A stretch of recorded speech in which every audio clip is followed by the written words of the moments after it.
सीधा करेंगे और परम पिता परमात्मा का स्मरण। ओम नमः सिद्धेभ्यः।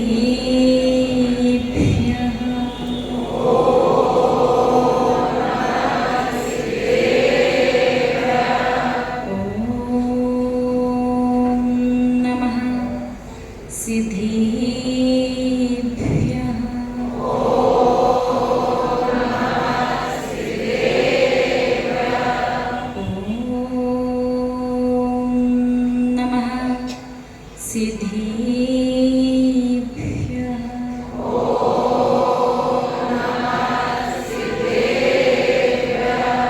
शिवं शुद्धिबुद्धं परं विश्वनाथं न देवो न बन्धुर् न करिमा न कर्ता न अङ्गं न सङ्गं न स्वेच्छा न कायं चिदानन्दरूपं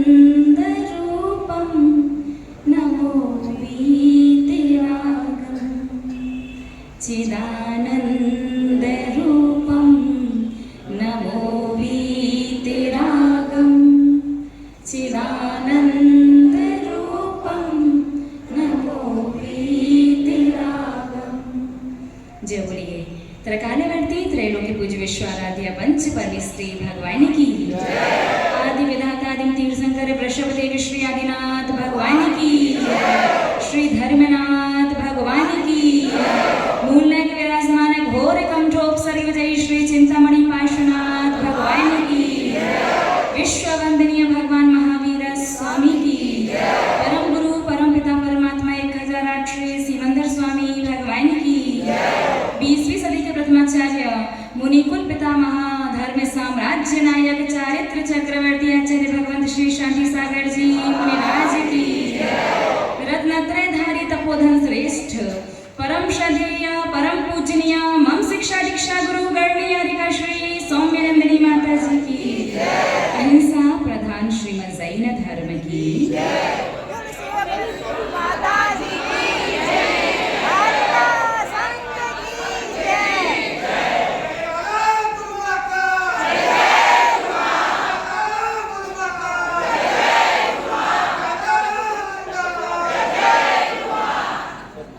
स्नेही आप सभी भव्य महानुभाव, जैसा कि आप सभी लोग जानते हैं आज 15वें तीर्थंकर भगवान धर्मनाथ का मोक्ष कल्याणक है। तो पहले उन्हें अर्घ्य समर्पित करेंगे, उसके बाद अपनी सभा को प्रारंभ करेंगे। तो आपके आजू बाजू में आगे पीछे जिसके पास भी द्रव्य है आप लोग थोड़ी थोड़ी सी द्रव्य अपने अपने हाथ में ले लीजिए। सभी लोग लेंगे, किसी के भी हाथ तो बिना द्रव्य के नहीं होने चाहिए, लेकिन ध्यान रखना आपकी द्रव्य में आपके हाथ में वो छोटी वाली कड़वी बादाम नहीं होनी चाहिए। कड़वी वाली बादाम को छोड़ करके बाकी की जो भी द्रव्य है ले लीजिए। अगर किशमिश या इलायची या लौंग है तो वो एक ना एक जरूर लीजिएगा अपने हाथ में, शीघ्रता से ले लीजिएगा। जिसके पास ज्यादा द्रव्य है वो आगे पीछे आजू बाजू वालों सबके पास पहुंचा दीजिएगा शीघ्रता के साथ। हाँ लड्डू है तो वो ले सकते हैं, बहुत अच्छी बात है। द्रव्य तो लेनी ही है।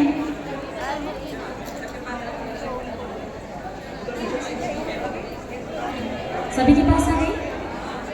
अब द्रव्य हाथ में है, दोनों हाथों को जोड़िएगा, नेत्रों को बंद कीजिएगा और जैसा जैसा हम कह रहे हैं बस वैसा वैसा चिंतन आप लोगों को करना है, ठीक है। शांति से हाथों को जोड़िएगा, नेत्रों को बंद कीजिएगा। धर्म स्नेही महानुभाव, आप मंदिर के मेन गेट से खड़े होकर के बाहर निकल चुके हैं, बाहर रोड पर पहुंच चुके हैं। रोड पर आपने चलना प्रारंभ कर दिया है उत्तर दिशा की ओर। शीघ्रता से चलते चलते आप बहुत तेजी से चलते जा रहे हैं। चलते चलते अचानक आप देखते हैं कि कलकत्ता जहां आप रहते थे, जिस मंदिर में आप बैठे थे, वो मंदिर और वो कलकत्ता बहुत पीछे छूट चुका है। अब आप एक जंगल के रास्ते में प्रवेश करते हो। अपने आइट साइड में देखिए बहुत सारे पेड़ ही पेड़ और घना जंगल आपको अपने ठीक सामने दिखाई दे रहा है, और उस जंगल से होकर के जाता हुआ रास्ता आपको ठीक सामने दिखाई दे रहा है। आपने बहुत सुंदर से बिल्कुल शुद्ध वो वस्त्र पहन रखे हैं और शीघ्रता से आप उस रास्ते पर चल रहे हैं। प्रातः काल का समय है, हल्का हल्का सा सूर्य उदय अभी हुआ ही है। मौसम में ठंडक है, ठंडी ठंडी हवा की अनुभूति आपको भी हो रही है। पक्षियों के चहचहाने का स्वर आपको अपने कानों में उस जंगल में सुनाई दे रहा है। आप शीघ्रता से उस जंगल के रास्ते होकर के जाने वाले उस रास्ते पर चल रही हैं, चलते जा रहे हैं, चलते जा रहे हैं, शीघ्रता से चलते जा रहे हैं। चलते चलते अचानक आपको आपके कानों में घंटे का स्वर सुनाई देता है। घंटे की ध्वनि आपको कानों में सुनाई दे रही है। ऐसा प्रतीत होता है जैसे आसपास एक नहीं अनेक जिन मंदिर हों, अनेक जिनालय हों। अभी आप समझ नहीं पा रहे हैं कि आप कहाँ पहुँच गए हैं और कहाँ पहुँचने वाले हैं, लेकिन बहुत सारे घंटों की ध्वनि एक साथ आपके कानों में आ रही है। ध्यान से सुनिए, उस रास्ते पर चलते चलते वो घंटे की ध्वनि कानों में सुनाई दे रही है। मन प्रमुदित और प्रसन्न चित्त है, आज कहीं ना कहीं तो पहुंचने वाले हैं। शीघ्रता से चलते चलते अचानक वो रास्ता अब आपको बिल्कुल साफ बिना जंगल के दिखाई दे रहा है। दोनों ओर बड़ी चौड़ी रोड दिखाई दे रही है। कुछ कुछ श्रावक भी दिखाई दे रहे हैं जिन्होंने शुद्ध वस्त्र पहन रखे हैं, जिनके हाथों में अष्ट द्रव्य का थाल है। सभी शीघ्रता से चलते जा रहे हैं और आप भी उस रास्ते पर चलते जा रहे हैं। चलते चलते चलते चलते जैसे ही आपने दृष्टि अपनी ऊपर की ओर उठाई, आप थोड़ा ठहर से गए। थोड़ा रुक करके जैसे ही आप ठीक अपने सामने देखते हैं तो आपको ऐसा दिखाई देता है जैसे आपके ठीक सामने कोई पर्वत बादल की चादर ओढ़े खड़ा हो। एक बहुत विशाल पर्वत ठीक सामने दिखाई दे रहा है और ऐसा लग रहा है ये पर्वत इतना ऊंचा है कि बादल भी इसके ऊपर इससे नीचे दिखाई दे रहे हैं। अभी कुछ स्पष्ट नहीं हो पा रहा है ये कहाँ तक पहुँचे हैं, कहाँ जाना है। आपने शीघ्रता से चलना शुरू किया। नीचे देखते हुए एरिया पर समिति से आप चलते जा रहे हैं। चलते चलते चलते चलते अचानक आप अपने उल्टे हाथ की तरफ देखते हैं। आपको एक विशाल श्वेत सफ़ेद मार्बल का मंदिर दिखाई देता है और आप जैसे ही उस मंदिर के मेन गेट पर बोर्ड पढ़ते हैं, बोर्ड पर लिखा है सिद्धायतन। अरे ये तो आप मधुबन पहुंच चुके हैं। शायद ऐसा लग रहा है कि अभी कुछ ही क्षण में आप सम्य शिखर जी के पर्वत की वंदना करने वाले हैं, वहां पहुंचने वाले हैं। तो क्यों ना समय को बिना व्यर्थ किए शीघ्रता से पहुंचा जाए पर्वत पर। और ऐसा विचार कर आपने शीघ्रता से चलना शुरू कर दिया। जल्दी जल्दी कदम बढ़ाते हुए आप एक स्थान पर बीच सड़क पर खड़े हो गए। दोनों हाथों को जोड़ा, दोनों आंखों को बंद किया। आपको सामने जो पर्वत दिखाई दे रहा था, सर्वप्रथम आपने दोनों हाथों को जोड़ करके अपने मस्तिष्क को झुका करके उस पर्वत राज की वंदना की। तत्पश्चात आपके आजू और बाजू में जो भी जिन मंदिर बने हुए हैं, जिनके घंटे का नाद आपको उस जंगल में सुनाई दिया था, उन सभी जिन मंदिरों को आंखें बंद करके मन में सभी भगवान को स्मरण करके आपने वहीं रास्ते में बीच में खड़े खड़े होकर के दोनों हाथों को जोड़ करके सभी को भावपूर्वक 3 आवर्त करते हुए सिरोन्नति पूर्वक नमस्कार किया। नमोस्तु नमोस्तु नमोस्तु। शीघ्रता से आपने चलना शुरू कर दिया है। चलते चलते चलते चलते अचानक आप देखते हैं अब आपके ठीक सामने एक हरे रंग का एक बहुत बड़ा सा बोर्ड लगा हुआ है।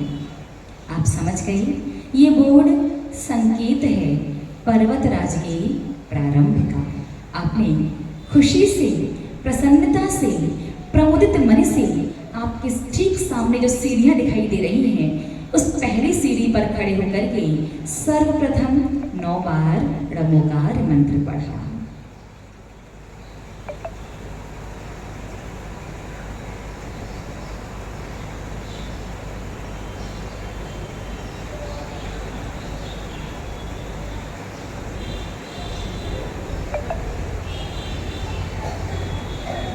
9 बार नमोकार मंत्र पढ़ के पुनः आपने अपने दोनों हाथों को जोड़ा, मस्तक को झुका करके सिरोन्नति करी और भगवान पार्श्वनाथ के, भगवान धर्मनाथ के, चतुर्विंशति तीर्थंकर भगवान के जयकार के साथ आपने अपनी यात्रा, अपनी वंदना प्रारंभ की। शीघ्रता से आप सीढ़ी चढ़ते जा रहे हैं, फिर सामान्य रोड आई, फिर थोड़ी सी सीढ़ियाँ और फिर आपने उस रोड पर, उस सड़क पर चलना शुरू कर दिया जो पर्वत की वंदना आपको कराएगी। रास्ते पर चलते जा रहे हैं, मोड़ आया, आप मोड़े, फिर चलना शुरू कर दिया, फिर थोड़ी खड़ी सी बिल्कुल सीधी थोड़ी लंबी सड़क, लंबा रास्ता जिस पर आप चलते गए चलते गए चलते गए चलते गए, चलते चलते आपको सीधे हाथ की तरफ मोड़ देखा, आप पुनः मोड़ी, फिर चलते गए मोड़, फिर रास्ता, फिर मोड़, फिर रास्ता। शीघ्रता से चलते चलते अचानक आपको अपने उल्टे हाथ की तरफ एक सफ़ेद रंग का, एक श्वेत वर्ण का जिन मंदिर दिखाई देता है। आप समझ चुके हैं ये कलिकुंड पार्श्वनाथ मंदिर है। आपने थोड़ी सी यात्रा अभी पूर्ण की है, अभी तो बहुत दूरी है, लेकिन मन में उत्साह, खुशी और प्रसन्नता है। चेहरे पर हल्की हल्की सी पसीने की बूंदें आने लगी हैं, श्वासों में गर्माहट और ज़्यादा बढ़ने लगी है, पैरों में हल्की सी थकान का अनुभव है, लेकिन शरीर और मन कह रहा है पूरे गंतव्य तक, मंजिल तक पहुँच करके मानेंगी, मंजिल पर पहुँच करके ही चैन की श्वास लेंगे। आपने पुनः शीघ्रता से चलना शुरू किया, थोड़ा सा सीधा रास्ता, फिर थोड़ा सा नीचे उतरे आप, फिर सीधे चलना है, फिर थोड़ा सा ऊपर, थोड़ी सी हल्की सी चढ़ाई, चढ़ते जा रहे हैं, शीघ्रता से चलते जा रहे हैं, मोड़ों पर मुड़ते जा रहे हैं, पुनः रास्ते पर चलते जा रहे हैं। चलते चलते चलते चलते अचानक कुछ लोग आपको रास्ते में मिलते हैं, कोई डोली में बैठा है, कोई भगवान पार्श्वनाथ का जयकार, तो कोई अपने मोबाइल में बहुत सुंदर सुंदर से मधुर ध्वनि में बजने वाले भजनों को लगा करके चल रहा है। छोटे छोटे बच्चे भी हाथ में द्रव्य का पैकेट लेकर के चल रहे हैं। देखिए शीघ्रता से आजू बाजू कुछ दुकानें भी दिखाई दे रही हैं, लेकिन इन दुकानों से आज कोई प्रयोजन नहीं है। आप इतना विचार कर ही रहे थे कि तभी आपको आपके कानों में पानी का स्वर सुनाई देने लगता है। कोई झरना निकट में ही बह रहा हो ऐसा प्रतीत होने लगता है। हवा पहले से और ज़्यादा ठंडी प्रतीत होती है और मन एकदम से खुश हो उठता है। आप बिल्कुल सही समझ रहे हैं, आप बस गंधर्व नाली पर पहुंचने ही वाले हैं, थोड़ा सा और चलना है। चलिए शीघ्रता से आप गंधर्व नाली पर जो छोटा सा पुल आता है वहाँ पहुँच चुके हैं। एक क्षण आप वहाँ रुकिए, एक गहरी लंबी श्वास आपने वहाँ रुक कर के ली और पुनः नई ऊर्जा के साथ आपने अपनी यात्रा प्रारंभ की। शीघ्रता से चढ़ते जा रहे हैं, थोड़ी सी खड़ी और लंबी चढ़ाई है, कमर और पैर कह रहे हैं थोड़ा टाइम तो लगेगा, लेकिन मन कह रहा है आज समय ज़्यादा नहीं लग सकता, बहुत जल्दी पहुँचेंगे। तो मन की खुशी, मन का उत्साह आपके कदमों में तेजी लेकर के आता है और आप उस लंबी खड़ी चढ़ाई पर भी शीघ्रता से, तीव्रता से चढ़ना शुरू कर देते हैं। मोड़ पर पुनः मुड़ते हैं, फिर रास्ते पर चलना शुरू कर देते हैं। चलते चलते चलते चलते चलते चलते अचानक प्रतीत होता है कि आप अकेले उस रास्ते पर चल रहे हैं और ये रास्ता सच में सौम्य शिखर जी पर्वत का नहीं, जैसे मोक्ष जाने का रास्ता हो ऐसा प्रतीत होता है।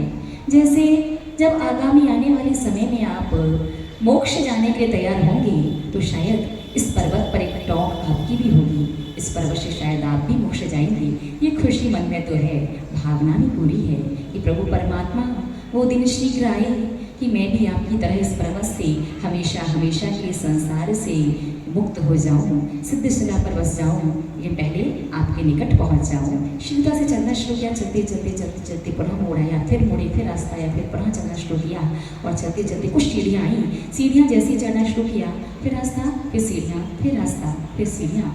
चलते चलते अचानक आपने देखा कि बहुत सारी 15, 20, 25, 30 सीढ़ियाँ आपको ठीक खड़ी सीढ़ियाँ दिखाई दे रही हैं और साथ में हल्के हल्के से पानी का स्वर फिर से आपको सुनाई देने लगता है और आप समझ चुके हैं कि अब लगभग आधे से ज़्यादा रास्ता तय होने वाला है। आप दुगने उत्साह के साथ उन सीढ़ियों पर चढ़ने लगते हैं। शीघ्रता से खड़ी सीढ़ियों को चढ़ जाइए, फटाफट से, जल्दी से चढ़ते जाइए, चढ़ते जाइए।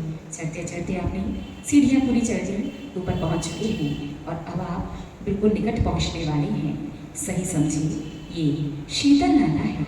शीतल नाले पर पहुँच चुके, ऊपर घने घने वृक्षों की छाया, नीचे मधुर मधुर जल का स्वर, ठंडी ठंडी हवा जो आपके उत्साह को, आपके चलने की गति को दुगुना, 3 गुना, 4 गुना बढ़ा रहा है। ऐसा लग रहा है जैसे कुछ ही क्षण में पलक झपकते ही बस आप अपने गंतव्य पर, अपनी मंजिल पर पहुंचने वाले हैं। आपने पुनः उस सीता नाली पर रुक करके एक गहरी लंबी सांस ली ताकि शीघ्रता से और पूरी ऊर्जा से पुनः अपनी चढ़ाई प्रारंभ कर सकें।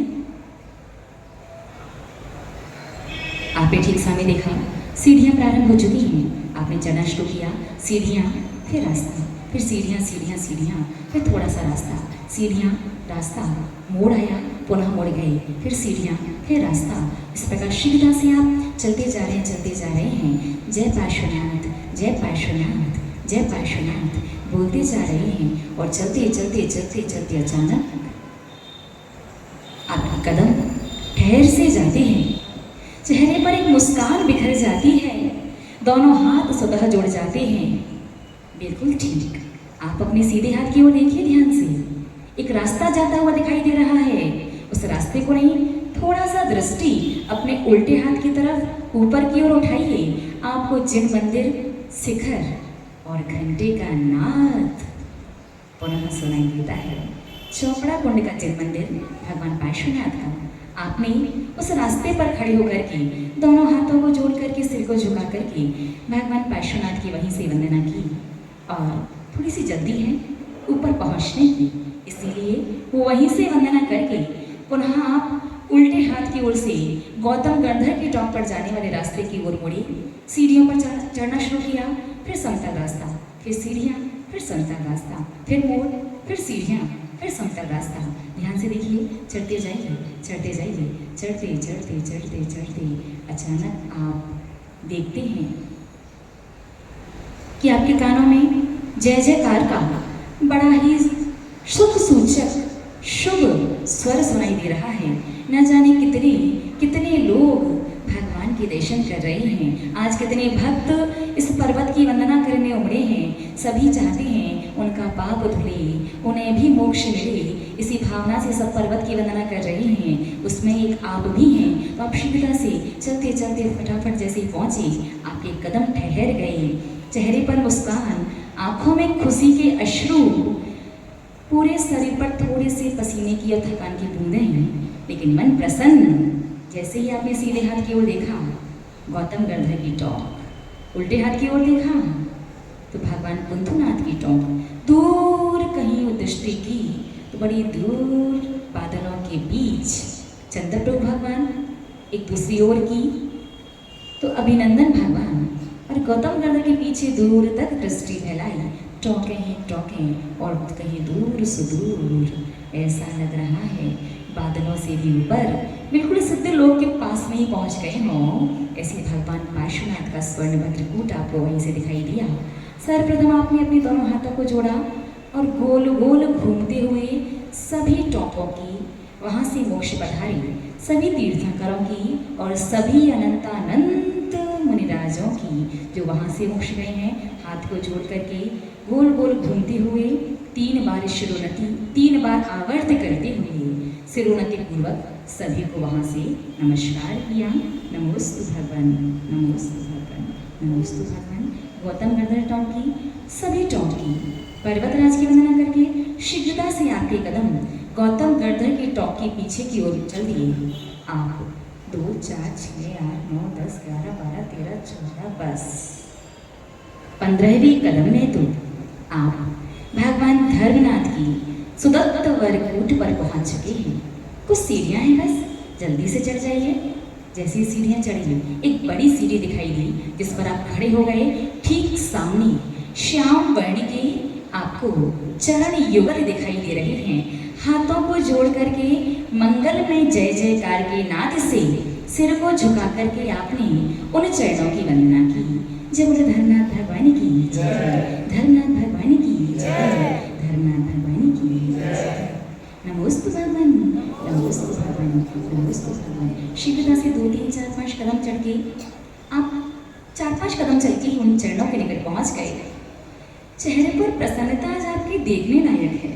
सच में मन ऐसा गदगद हो गया है, ऐसा प्रमुदित हो गया है भगवान, ऐसा लग रहा है शायद अंधे को नेत्र मिलने पर भी जितनी प्रसन्नता ना हो, चातक पक्षी को अपना चकोर या चंद्रमा के मिलने पर भी जितनी प्रसन्नता ना हो, प्यासे को मधुर सुगंधित जल मिलने पर जितनी प्रसन्नता ना हो, उससे कहीं ज़्यादा प्रसन्नता की अनुभूति हे प्रभु परमात्मा आज मैं अपने मन में कर पा रहा हूँ। हे प्रभु, आपका आशीर्वाद, आपका साथ हमेशा मुझे मिले, आशीर्वाद हमेशा मेरे ऊपर बना रहे।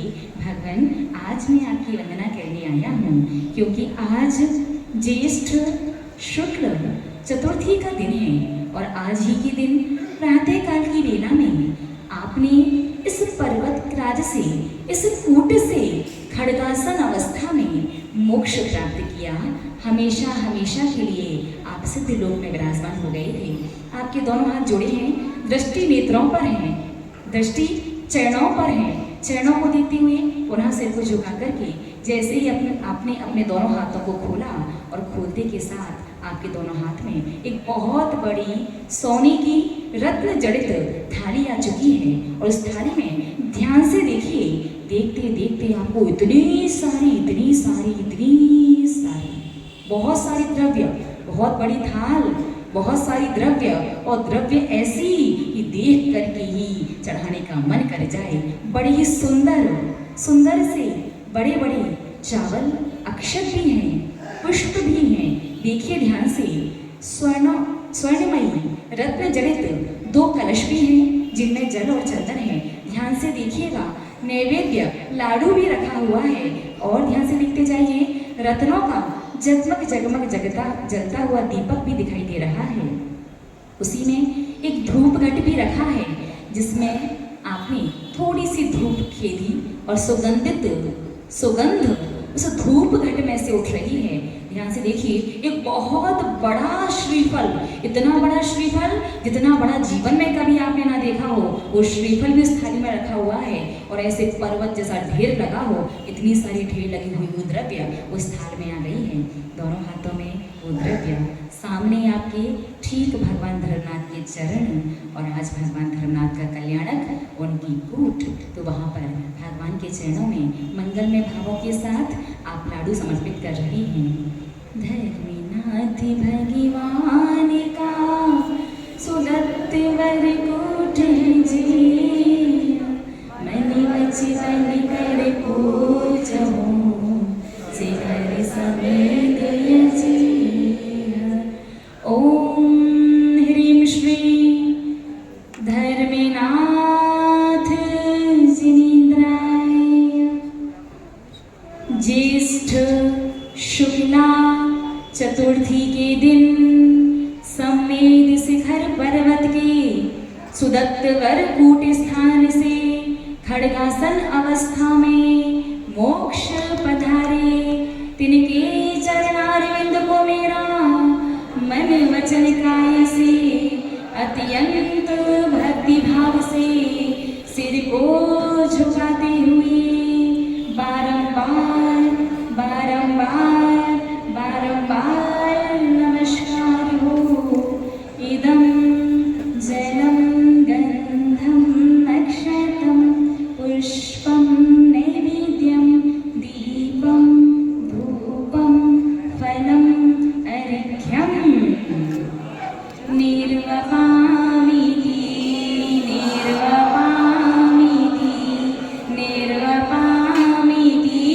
स्वाहा।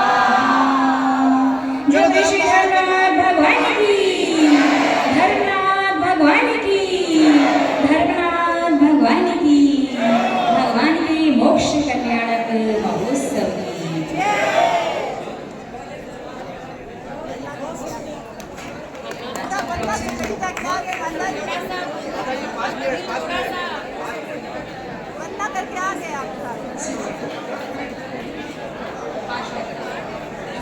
शिव से बैठ जाइए, 5 मिनट का उपदेश देकर के सभा को समाप्त करते हैं। 8 बजने वाले हैं।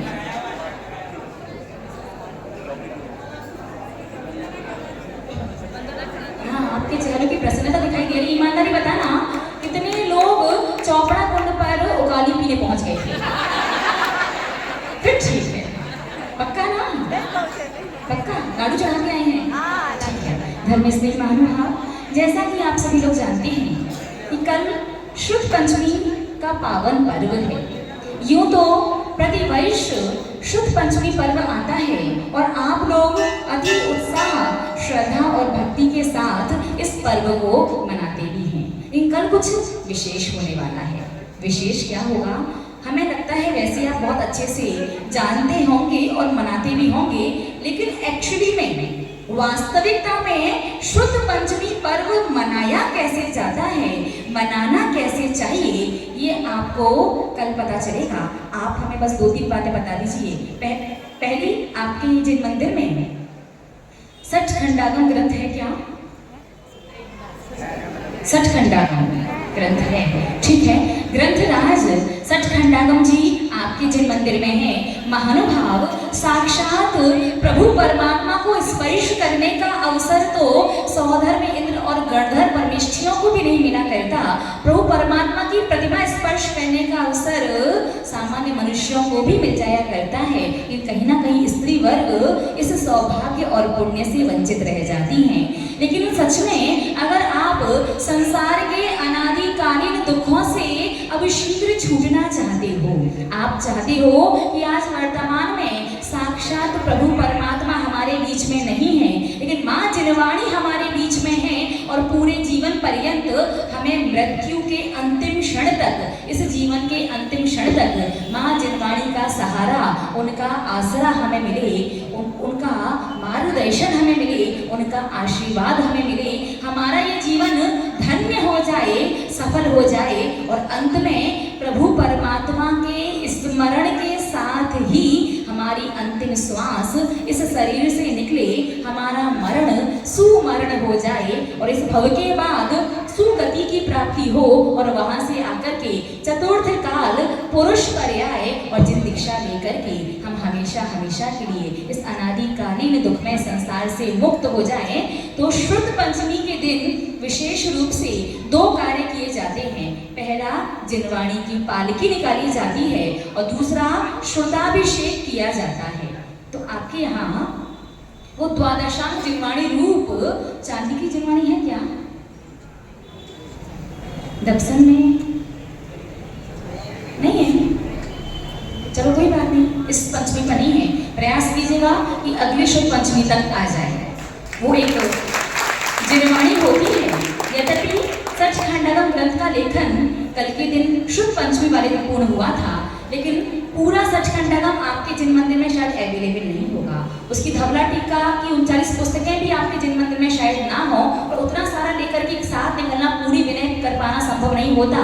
लेकिन एक चांदी की जिनवाणी 7 पेजों की जिनवाणी बनती है, जिसमें चारों अनुयोग और पूरी द्वादशांग जिनवाणी भगवान तीर्थंकर की दिव्य ध्वनि एक दिन में 4 बार खिलती है और केवल ज्ञान से होकर लेकर के योग निरोध करने तक जितनी भी उनकी दिव्य ध्वनि खिली, पूरी की पूरी जिनवाणी का विनय करना चाहते हो तो पूरी की पूरी जिनवाणी का सार उन 6-7 पेजों में लिख दिया जाता है। और जब भी शुद्ध पंचमी का पर्व आया करे, उस चांदी की जिनवाणी को पालकी में विराजमान करके सबसे बड़ा सुअवसर होता है बच्चों के लिए और महिला वर्ग के लिए, क्योंकि जिनवाणी की पालकी में बच्चे लोग भी कंधा लगा सकते हैं और महिला वर्ग भी कंधा लगा सकते हैं। भगवान जिनेंद्र देव की वाणी को साक्षात अपने कंधों पर लेने का सुअवसर कल आप कंधा लगाओगे और माँ जिनवाणी का कंधा आपको मोक्ष जब तक ना मिले तब तक प्राप्त होगा। तो चांदी की जिनवाणी की व्यवस्था दर्शन वाले अगली शुभ पंचमी तक कर लेंगे। आज भैया जी आप व्रती प्रतिमाधारी हैं, सचखंडागम ग्रंथ को ढूंढ करके अच्छे विनय पूर्वक उसे अच्छे आसन में विराजमान करके, पालकी में विराजमान करके, आपके यहाँ अभिषेक कितने बजे होता है? 6:30 बजे भगवान का 6:40 पर होता है लगभग। तो पहले जिनवाणी की पालकी और पहले अभिषेक। पालकी पूरे में बहुत लंबा चौड़ा नहीं निकालना है। जिन मंदिर मतलब मंदिर की परिक्रमा हो सके ऐसा स्थान है क्या? अंदर ही बाहर ही हो सकती परिक्रमा।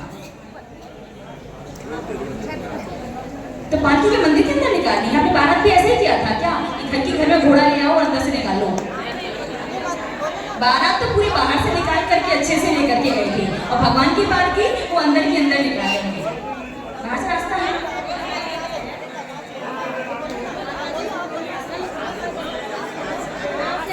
जहाँ से आप बचता वहाँ ले आए। सचखंडा का ग्रंथ की पालकी निकलेगी। ऐसा परिक्रमा वाला रास्ता नहीं है। परिक्रमा का रास्ता रोड से होगा। कितना बड़ा है? 200 मीटर का। पुरुष वर्ग 2 माना कि तब से पहली बार आए हैं। मेरा बता रहे हो, डरा रहे हो। हो जाएगा, ठीक है। एक बात विशेष ध्यान से सुनिएगा। आज से लगभग 2000 साढ़े 2000 वर्ष पहले जब शुद्ध का लेखन पूर्ण हुआ, मूल जिनवाणी का लेखन सचखंडागम के रूप में पूर्ण हुआ था, उस विचार कीजिए महानतम आचार्य भूतबली स्वामी ने भी जिनवाणी को पालकी में विराजमान करके उसकी शोभा यात्रा ली। इतने महान आचार्य जिन्होंने स्वयं उस वाणी को लिखा हो, फिर क्यों निकाली कि भगवान महावीर स्वामी की प्योर ओरिजिनल घी है, प्योर घी, बिल्कुल एजेटिक जैसी उनकी वाणी खिली वैसी की वैसी एक अंग के अंश का ज्ञान धरसेन आचार्य को था। पूरी स्टोरी का सुनाएंगे, बस आप इतना समझ लो कि आप कंधा लगा करके 7 कदम भी अगर आप पालकी लेकर के चले ना, तो अगर आप भव्य जीव हैं तो संसार में ऐसी कोई शक्ति, ऐसी कोई ताकत पैदा नहीं हुई जो मोक्ष जाने से आपको रोक देगी। आपका निदत्ति निकासित कर्म ही क्यों ना हो, ये 7 कदम लेकर के पालकी बस आपको अपने कंधे पर चलनी है, ये आपको 14 गुण स्थान पूरे चढ़ने में सहायक हो सकती है। महानुभाव, आप बस इतना समझ लो कि अगर आपको मोक्ष ना भी चाहिए हो, शॉर्टकट में अगर आपको सांसारिक सुख सुविधाएं, सांसारिक अनुकूलताएं भी चाहिए, तो आपको कम से कम 7 कदम पालकी लेकर के चलना है। और सबसे बड़ी बात, बच्चों के लिए बहुत शुभ अवसर है।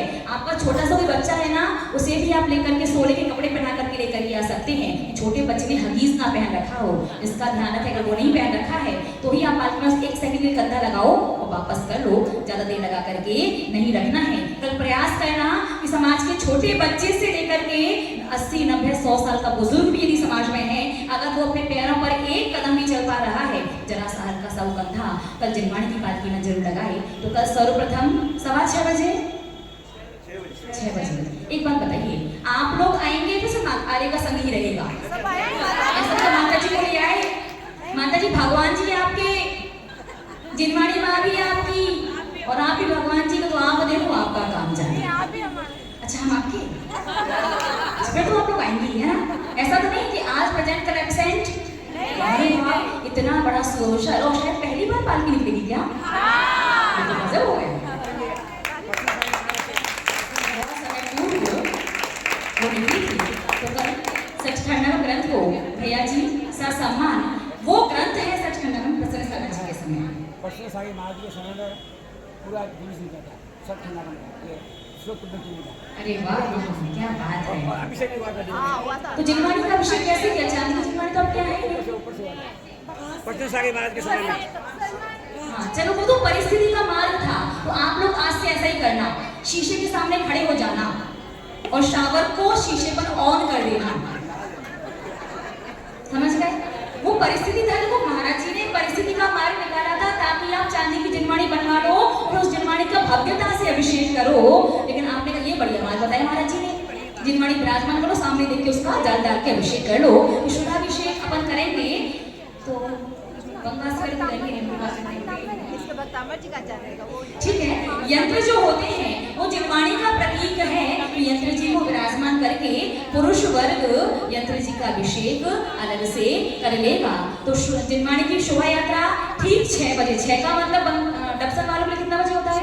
6 ही होता है ना? 6 मतलब 6, स्पेशली ध्यान रखिएगा। पीले या केसरिया वस्त्र और शुद्ध वस्त्र पहन करके ही आना है। शुद्ध का अर्थ पूरे सोने वाले कपड़े ना भी हो वो चलेगा, लेकिन बिस्तर वगैरह के हैं, मार्केट वगैरह के हो, ऐसे कपड़े नहीं होने चाहिए। पीले या केसरिया वस्त्र पहन करके आएंगे। ठीक 6 बजे सभी लोग जिन मंदिर में मिलेंगे।